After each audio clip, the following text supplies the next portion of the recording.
When you wish upon a star, your dreams come true. Now, salakadoola means a magic-a-boolaroo, but a thingy-me-bop that does the job is bippity-boppity-boop, boop.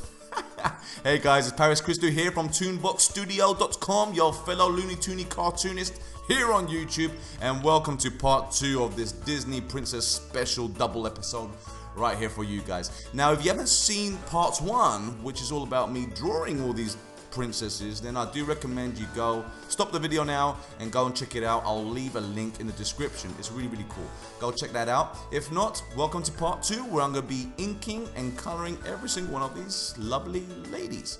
So without further ado, I'm going to be continuing the Q&A session that I left off on part 1. So let me just quickly get them here. Alright, I've got them right here, right in front of me. Alright, so the first question goes to Sayeth Silver Wolf. Saya the Silver Wolf. Oh, anyway, Wolf. Love the video, thank you very much. But Paris, I have to ask you, have you ever considered doing an art book? And yes, I have considered it. It's in one of my goals, it's in my bucket list. I'm just still want to work hard to gather as many images as I can possibly make. I don't like most of the stuff I did in the past, and I like most of the stuff I did in 2015, so I just want to still build it up. But it's going to be a book. I want to have a book where I have like all these finished pieces plus raw sketches as well, because I love seeing raw sketches when I buy people's art books, so I want to have some as well. But yeah, in the near future, you will know about it. I will announce it on YouTube for sure. Thanks for asking. Next question goes from Georgia Nicolau. Hey Georgia, I admire your work so much, thank you very much. But I was wondering, since I live in Cyprus, man, it's so cool. I never get any comments from anyone from Cyprus, so this is really cool for me right now. If you have any recommendations for art lessons, or should I just do online ones? Thank you very much. I highly recommend you do take art lessons if you can find a good one. I don't really know who is good in Cyprus. I don't have a clue. I've never looked into it, so I can give you a good answer. But if you do find a good teacher, I highly recommend it. And if you do, ask them first if they can offer you private lessons. I think private lessons are the best, you know, it's the most effective. If they don't, then try to find the smallest group possible so you can get as much attention from the teacher. If you can't find a decent art school, then yeah, go online, check out the online stuff. But I do highly recommend even take life drawing lessons, they are awesome. Thank you very much, Yoria, for the question. Next question comes from Becca. Hey Bex, do you have any Cherry merchandise? I know you mentioned not selling arts because of the cost of prints, but I would buy a Cherry shirt or something if you could find a way. I've kind of fallen in love with her over the years. Ah, so sweet. And it's feel like kind of like my art has grown up with her. Oh, that's so cool, man. You just gave me like a big smile on my face right now. All right, yeah, I would love to create merchandise in the near future. You know, anything to do with my characters coming, like products and stuff. That'd be so cool, like plush toys and stuff, you know, and t-shirts. I want one. But yeah, if I do, I will let you all know. Definitely, I'm gonna have to look into it with my network that I'm partnered with, and see, because they know more about these things than I do. And yeah, I would love to, honestly, I would love to. I will announce it in the I will look into it in the near future for sure. Thanks for asking, Bex, and lovely little comment there from you. Alright, next question comes from Paulie Meister. Did I say that right? Paulie Meister? Hey Paulie, you know, Rocky, get it? Anyway, so if you like paintings that are clear, that's right. Am I right with the assumption that you dislike expressionist paintings like Monet Van Gogh since they are painting very loosely? Or do you still enjoy them since most of them have correct anatomy and proportions? What is your definition of artistic clarity? Alright, I adore Monet and I love Van Gogh. I love them both. Now, I like to see what they are painting. Like, even though, let's say for example, these two, you know, they've got their own little style going on, all those squiggly lines, they form their artwork and everything. I appreciate it because I know what they are actually trying to paint. Let's say for example, they painted the sunflowers in the bowl, that classic one. I can see it, so I know what they painted, I enjoy it, and I appreciate it. even if it's just a man in a chair, squiggly lines everywhere, you know, all that crazy lines and stuff, I will still enjoy it. I just don't like seeing things that I don't know what the hell it is, you know. I'll give you an example. This is a good one. You know when we're in school and the teachers force us to go to all these galleries and stuff and waste our days in the galleries, and we're kids now, you know. And well, I know when I was a teenager with the school, I didn't really care about these things, and well, you know, I just wanted to. I don't know. I didn't really care so much as I do now. You know, I was very immature when I was a teenager. Anyways, and I've been with colleges as well and university. They will take us for the day trip to these galleries, and I'd walk in, and you know, there's always a bunch of people in these galleries, those typical art nerds and dorks that act like they're like, you know, these professional, I don't know, enthusiasts of art and stuff, and they'll be looking at all these paintings with their nose up in the air and stuff, their hands behind their backs whilst they're observing the details of the brush stroke and all that, right? And I'm looking at these people now because I'm staring at this canvas now, and this canvas, I'll never forget it, guys, honestly. I know that all of you have been through this. This canvas is like this blank canvas now. I don't know, it could be some shade of grey. And it's got like this red dot in the middle and this yellow streak going across it, and everyone's like looking at it and saying, yes, oh yes, yes, I can see that the artist was expressing his contempt. He was very angry that day. Yes, I can see it from the aggression of the strokes going across. I'm looking at these guys, I'm thinking, what the hell are you talking about, man? Get the hell out of here. Oh man, it was hilarious. I can't stand them. They're talking about, you know, anyways.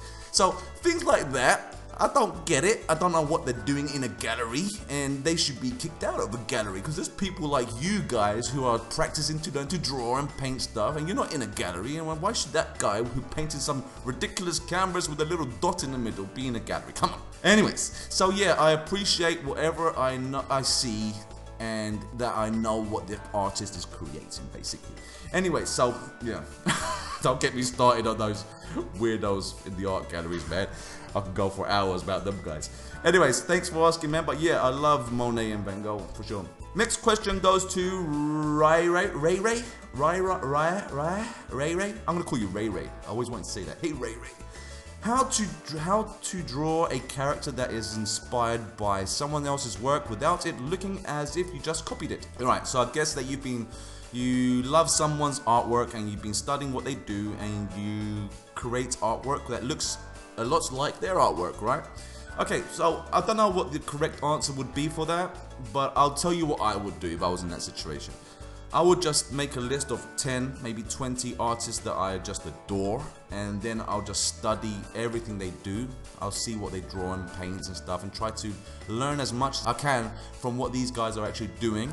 See if I can pick up a few techniques from all of these guys, and then implement them into my own artwork, so you can be a bit more versatile. That's what I would have done. Well, that's what I actually did. You know, I studied Chuck Jones, I studied Tex Avery, Don Bluth was my animation mentor and everything. You know, I had all these guys, and you know, picking up little things from all these people, it helped me to develop my brain with all this information, so I can improve myself. And yeah, so that's what I would do. Hope that worked. Alright, next question comes from Nishit. I'm gonna call you Nish. Hey Nish. Love your artwork. I started emulating, oh man, this is a long one. I started emulating a similar art style once I got my hands on a Wacom tablet myself. Though the finishing and elicited is gorgeous, I find it really tedious to make the fine line art and then add so many shadows and highlights using so many tones. The excruciating long time that rendering takes makes me lose my patience, and hence most of my artwork remains in the line art form itself. Can you suggest some way to keep it simple, faster? Ah, Nish, my friend. Right, you know me. I'll give it to you straight, alright? I'm not gonna sugarcoat things or make you feel good and stuff like that. I'm gonna tell you this straight. I'm gonna give you the facts here, right? Right, first of all, yeah, there are tricks. Of course there's tricks. You can dodge any type of bullet or any type of hurdle you want. Just simplify things, you know, make simple characters, keep the colors flat, don't put too much shadows, don't put you know, there are tricks to make things easier. But this is the honest truth now. If you don't enjoy what you're doing, if you don't love what you're doing, you're never gonna reach the level that you want to reach. That's the honest truth, man. This goes to everyone. you gotta enjoy what you're doing. I mean, take this picture I just drew now. 14 characters, actually there's one more, Tinkerbell at the end. I know she's not a Disney princess, but I just love Tinkerbell. This took ages. All these characters I had to sketch up, do all the line art, paint them all, and you know, do some shadows and some lighting, the background and everything. It took ages, but you know what? I loved every single moment of it, even though I was tired and exhausted, neck aches, my eyes are killing me, I'm getting migraines and stuff. I loved it. It was unbelievable, you know? You gotta love it, no matter what you do in life. Whether it's arts, music, sports, even if you want to lose weight, you gotta put the work in, you know? If you want to build up a sexy, gorgeous body, you gotta pump some iron, you gotta enjoy it. Go through the pain, you gotta love it.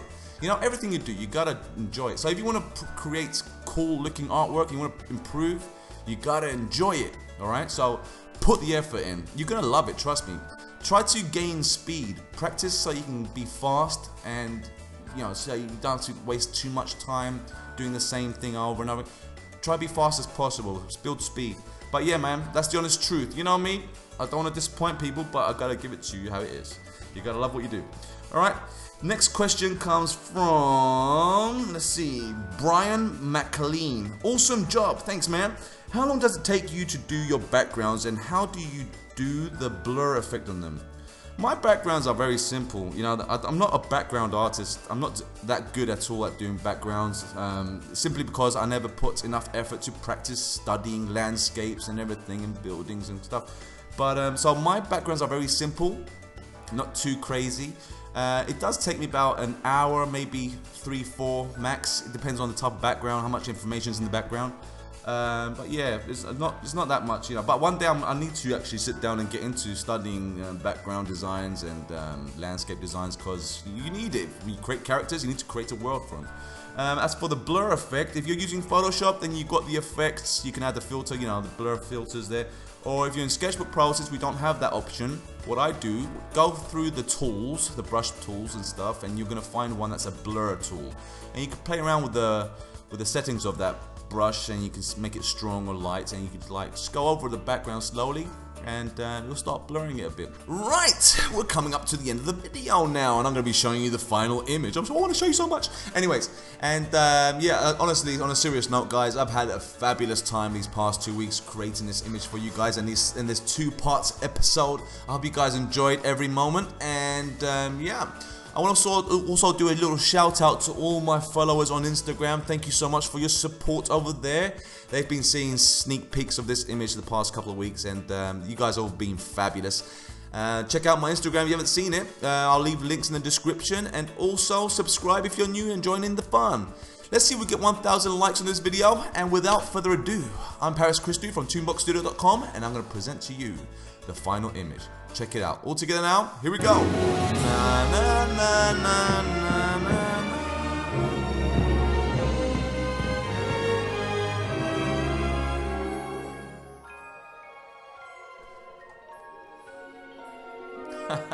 Thanks for watching, guys. I'll see you on another video. Bye-bye for now.